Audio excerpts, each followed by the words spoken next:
a number of themes that are somewhat connected. So we're going to start with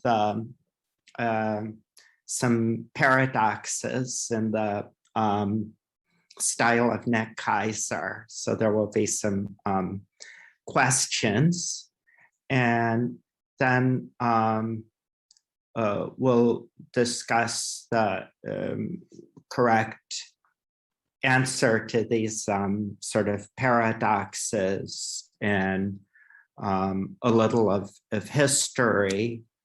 And then I'm going to talk a little about solids and general relativity, because that's a subject that's not so much talked about. There seems to be this sort of tradition that everything is a perfect fluid, or almost everything.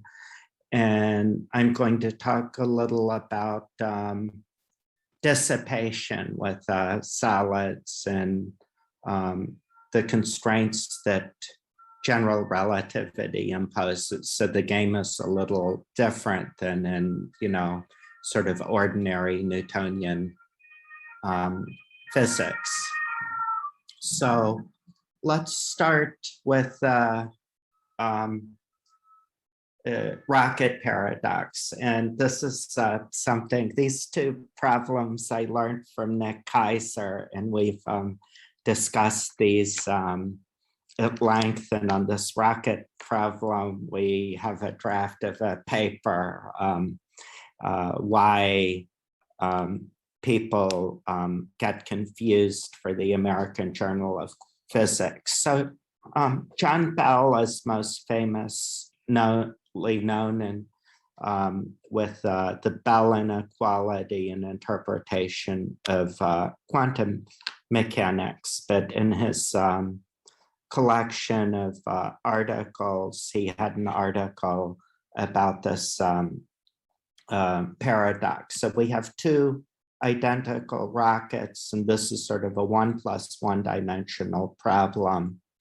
And they're connected by this tiny, very thin thread. So one can't drag the other. And so they're at rest. We're in Minkowski space. You don't need any general relativity for this. You should ignore the exhaust and stuff like that. But they both, at t is equal to 0, are subject to a continuous, a constant acceleration. And the question is, what happens to this thread? So you have three choices. It breaks, it remains taut, so the distance between the rockets remains the same, or it acquires some slack.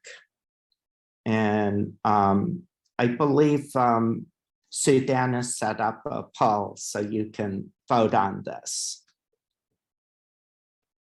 So I'll give you a few minutes to reflect, and when we have enough responses, we will go on to the next question.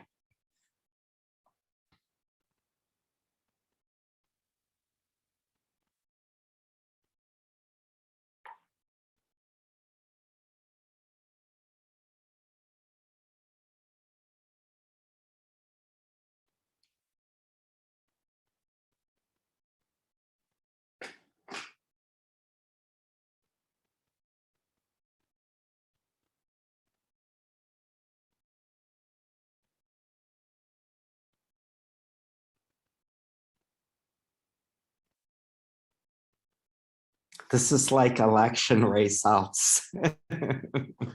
Martin, while we wait, what does the DA and EFF stand for? Oh, it's a joke.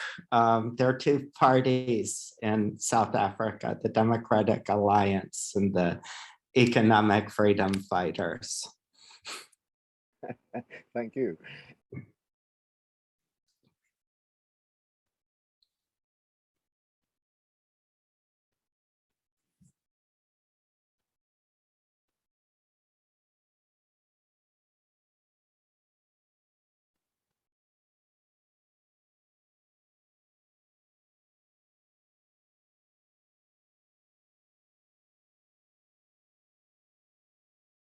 Okay, we seem to be rather steady at one more person.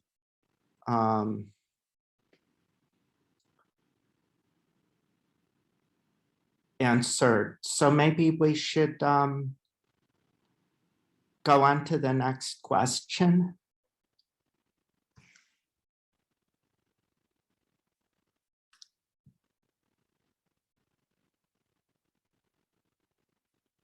Am I supposed to do, oh, share the results? Oh, okay. Oh, okay, so question number 2. So I should explain. So now we have another situation, and the writing on the cake is a little more serious than the writing on the rockets. So when we were supposed to have this conference a year ago, Sunil turned 60. So we have a cake with, now it's 60 plus 1 plus a little, but there are 6 candles on this cake. So happy birthday, Sunil. Okay, the relativity part. So just to be specific so that we can get, one-dimensional world lines, let's just consider the top of the flames of these candles as, being a point or so that they would trace out a world line. So this cake is on a turntable, and the turntable turns very fast. So, since this is a relativity problem, we're assuming that it's luminal, close to the speed of light. And the question is, what happens to the distances between these candles? So you have 3 choices that when after it starts to rotate, the distance between the candles increases, it stays the same, or it decreases. So again, this is a special relativity question. So let's see. Let's vote.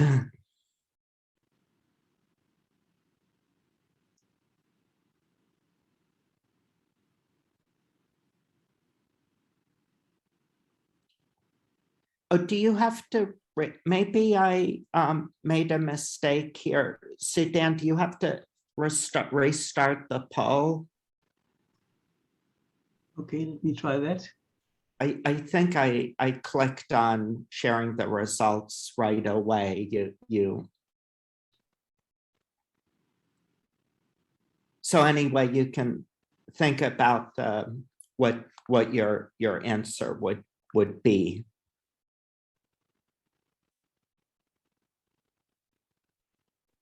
There you go, restart. Okay, so now you can, okay, we have voting.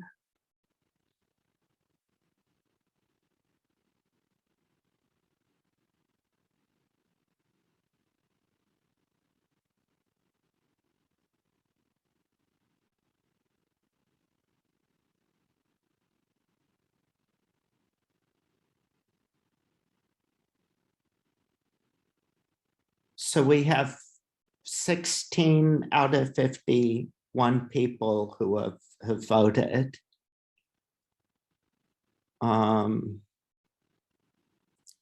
Okay, so it seems like we're predicting a landslide for increases. Okay, anybody?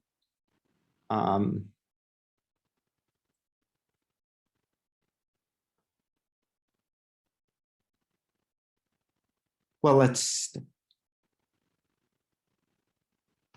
okay. I will and the votes. So we have increases, so that the distance increases. So that is the majority, and then the majority on the last poll was that the distance between the rockets remains the same. So let's first analyze let's see.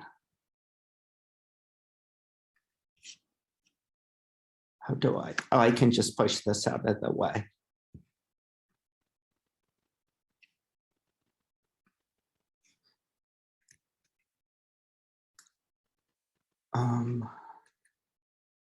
Let's see, I'm having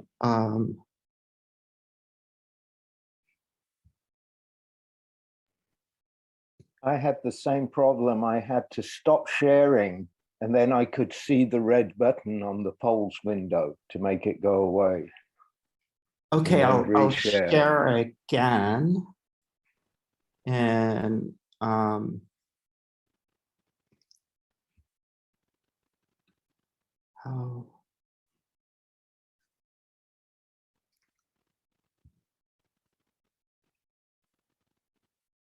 Let me just try. Wait. Oh, okay. So,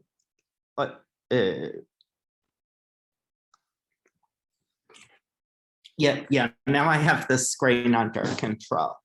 Okay, so let's try to justify the majority opinion. So, argument why this thread stays taut.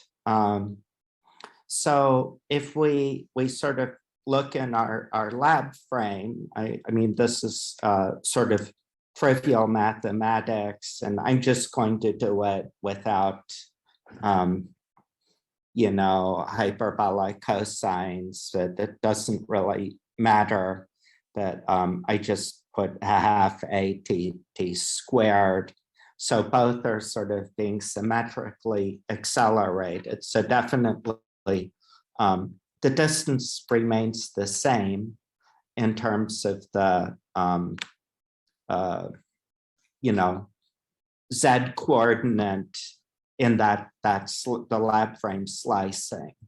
So that's true. But then the question we have to ask is that really the length of the thread? And is this the right way to calculate it? And here's one way to do it, that if I take two parallel time-like lines, then you know, the longest distance between the two lines is sort of the perpendicular here. And it gets shorter if you tilt the space-like line connecting the two upward or downward. So that's a little contrary to our Minkowski space intuition. And then when these lines are tilted, so this is not exactly the what is happening because they're curved, but it's quite similar. And definitely if we're looking at short distances, this is right. Well, then A bar is the longest distance and not A. So that would really be the, on the world sheet of the thread, that would be the length. So the distance is increasing and the thread would break. So this is sort of the trick, and we had the same result here at this conference that we had among the CERN theorists. And another way to look at it and get the same result is to look at Rendler coordinates.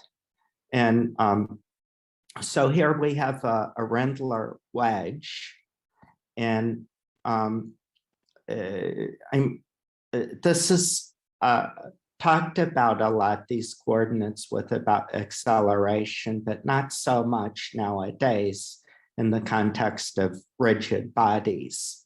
So you have an isometry between, these orthogonal surfaces that are tilting like this. And so the distance between these hyperboloids remains the same. So we can accelerate a rigid body, or we can continue the lines, below the t less than 0, just straight down. So we can change the acceleration, and relativistic effects won't make it break. But we see that the rocket in back has to accelerate faster. So the acceleration decreases as you go to the right, and then there's this horizon here. So I can't remember if it was the DA or the EFF rocket, it would have to accelerate faster, the one on the trailing edge. So a rigid body doesn't have a uniform acceleration. If it's accelerating, the leading part has a smaller invariant acceleration than the trailing part.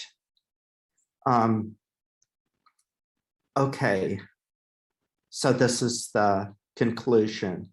The birthday cake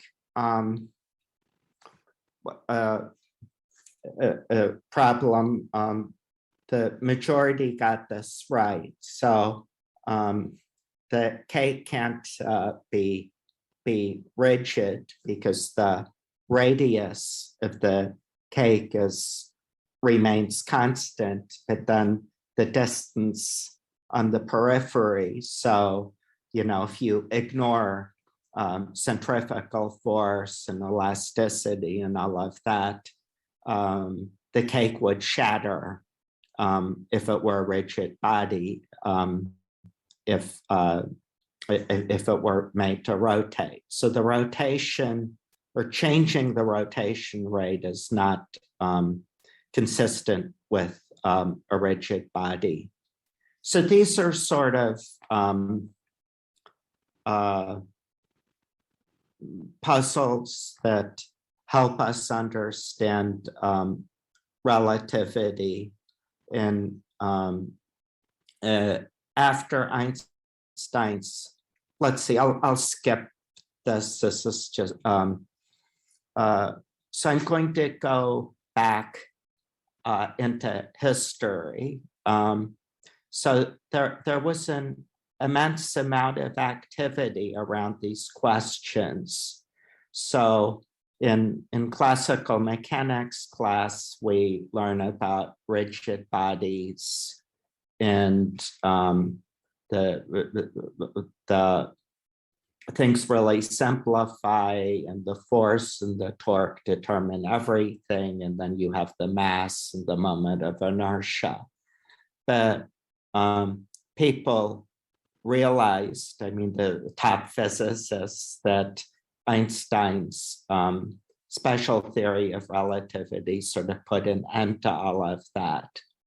And this was at a time when, for example, people wanted to make a sort of rigid mechanistic model of an electron. So that's quite a bit different from what we had in the late 1940s with Feynman, Schwinger, and Tomonaga, where the self-energy of the electron is sort of dealt with regularization and renormalization. So they wanted to make this model, but then they realized that it didn't work.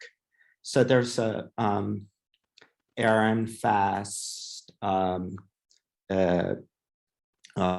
Born, a lot of people worked on this problem, and Born came up with this sort of Born rigidity, and one of the results is, well, you can, in the way I described,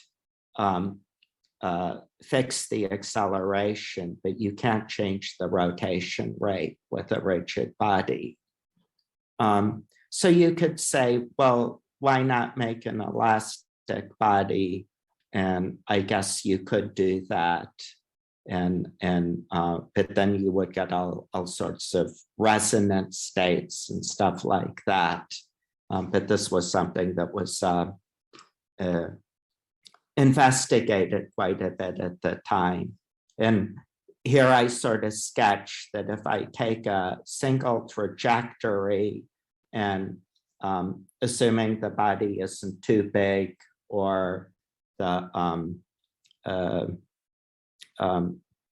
acceleration isn't too violent, I can sort of create this isometry out of Rendler wedges, but I'm not able to change the rotation because of the birthday cake problem. So the angular velocity is sort of fixed, and that's sort of counterintuitive. So, I mean, that's sort of the end of the story. You don't have rigid bodies. It's an idealization. And well, even in special relativity. Okay, I'm going to talk a little about solids and relativistic solids, or general relativistic solids. And this is something that there's some literature about, but not so much. So let's see, I didn't put the date below, but I believe this is 1972. Brandon Carter and Hernan Quintana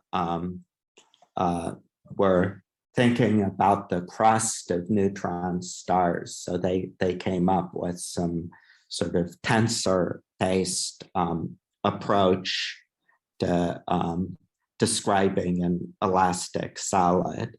And here, this should be, is the dark energy a solid? So the part of this paper that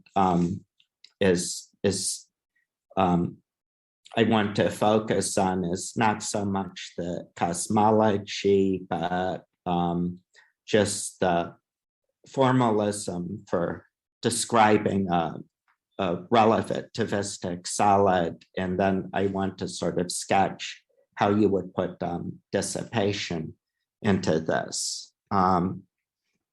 So this is the approach that we used here, was to write down an action and where there is an internal metric. So you can think of this solid as that at each point there is sort of a world line of a point at rest compared to the solid. So we have this sort of time-like congruence. And then if you squeeze this congruence, you or sort of pull it apart, you change the potential energy, but then that is sort of like a body with variable mass.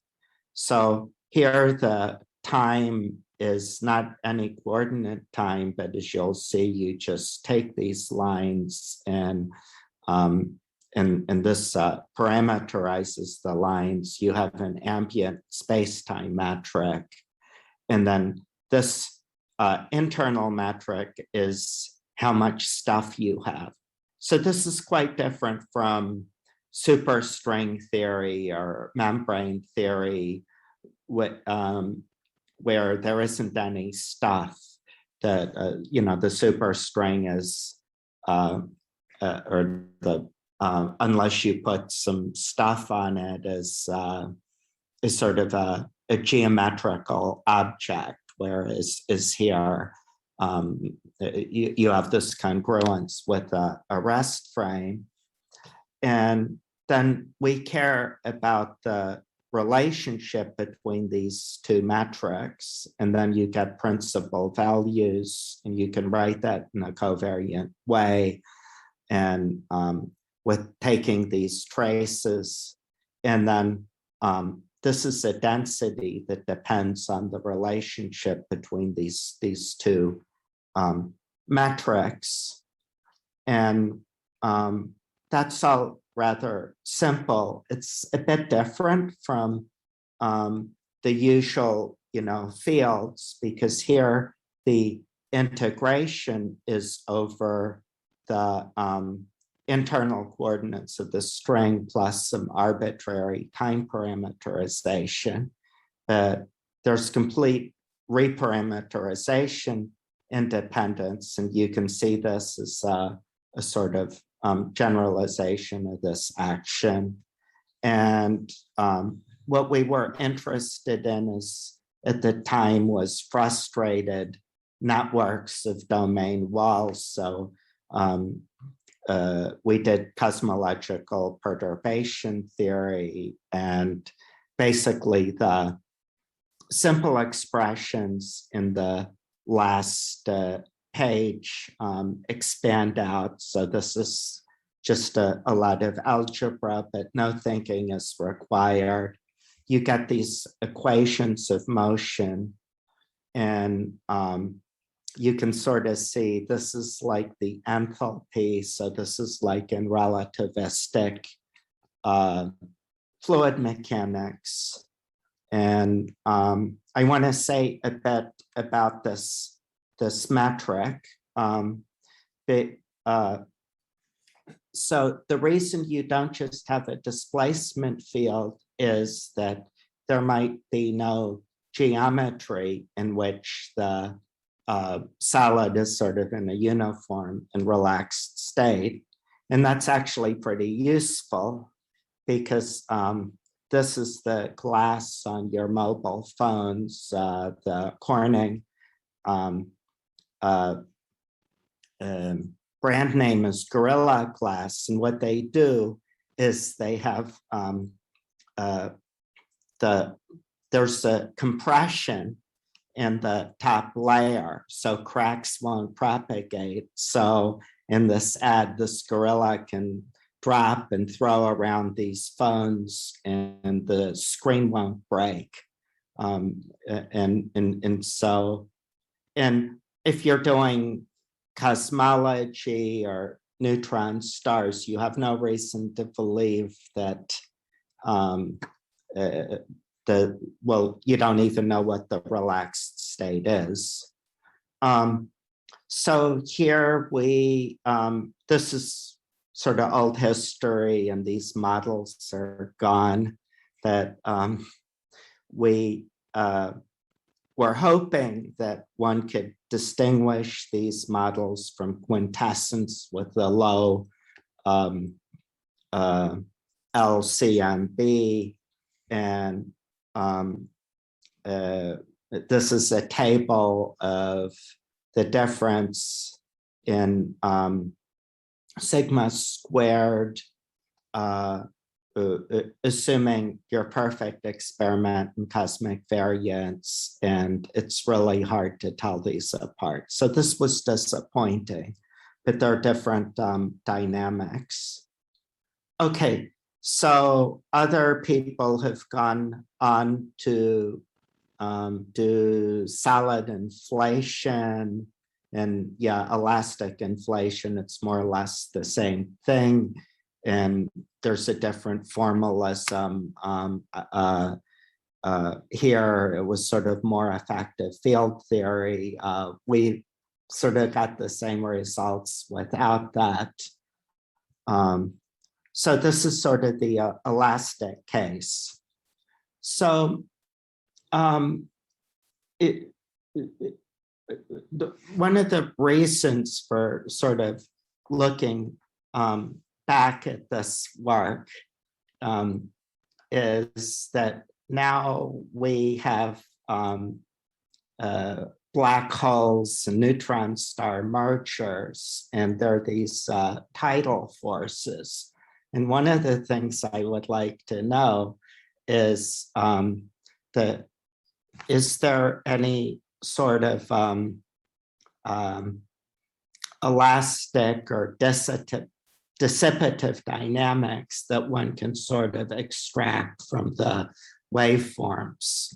So these neutron stars don't just sit and you measure their radius and you probe the equation of state, but they're being treated in a very violent way, and how they respond, one may maybe not be able to find out something about them. So let's go to civil engineering. So I'll just say a few words about how inelastic solids are treated. So here we have Taipei 101, which used to be the largest building. Here's Felix Baumgartner doing his experimental gravity. And the other picture is that this building sways, and both in earthquakes and typhoons. And one of the big concerns about the engineers is how much energy will go into this. So this is sort of remedial action with shock absorbers and a big weight, which sort of will straighten out the building. But you can't just take a elastic code and compute whether the building is strong enough. What is going to happen with these time varying sources is of interest. And here, this is an image of another hostile environment, the neutron star going in toward the black hole.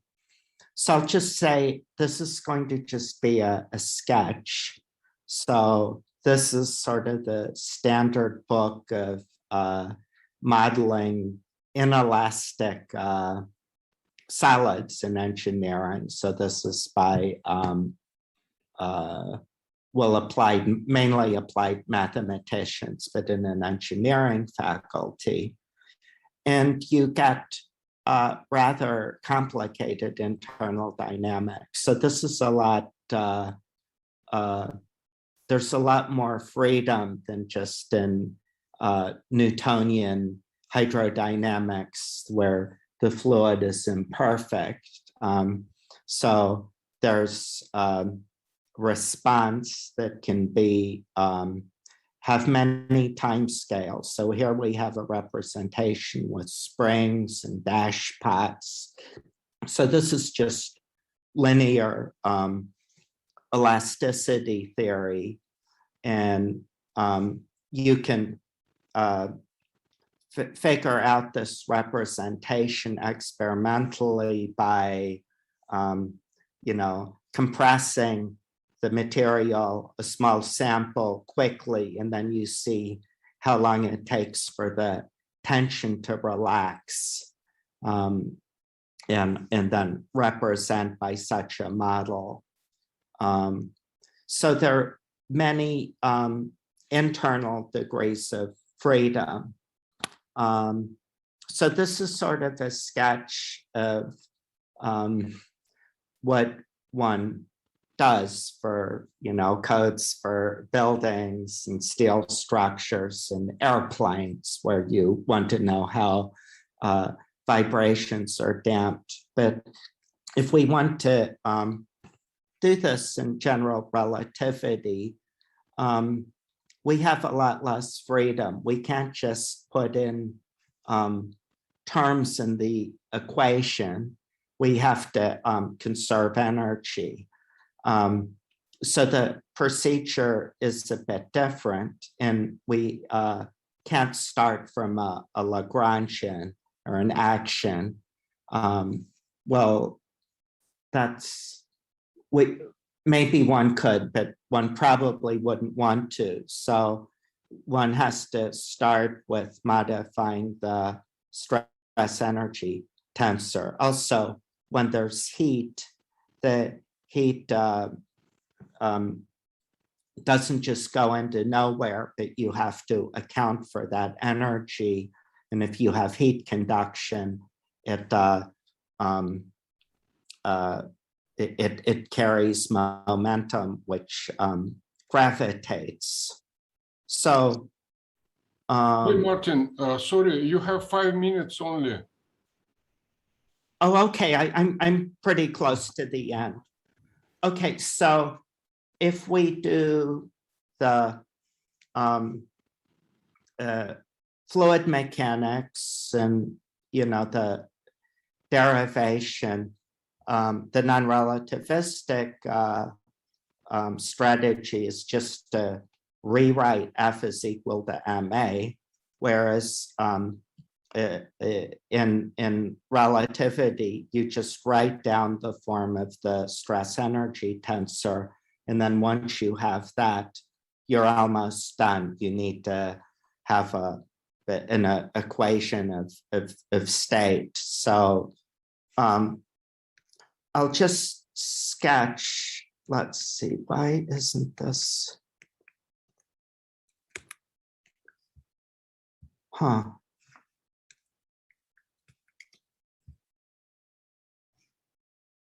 Let's see, I'll stop sharing and share again, maybe.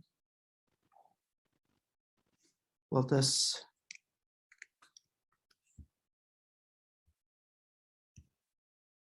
Oh, maybe.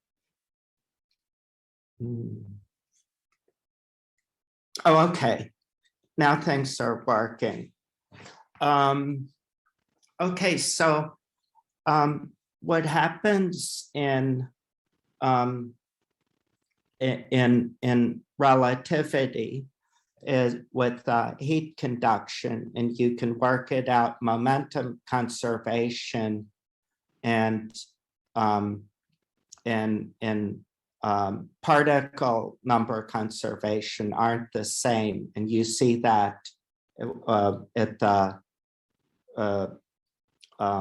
first relativistic correction. So you have your particles going in one way, and then the heat, the center of mass is in a slightly different way. And then this is sort of the classic derivation where you add a term to the stress energy, and then you look at what are the terms that you can add to this. So there's no energy here.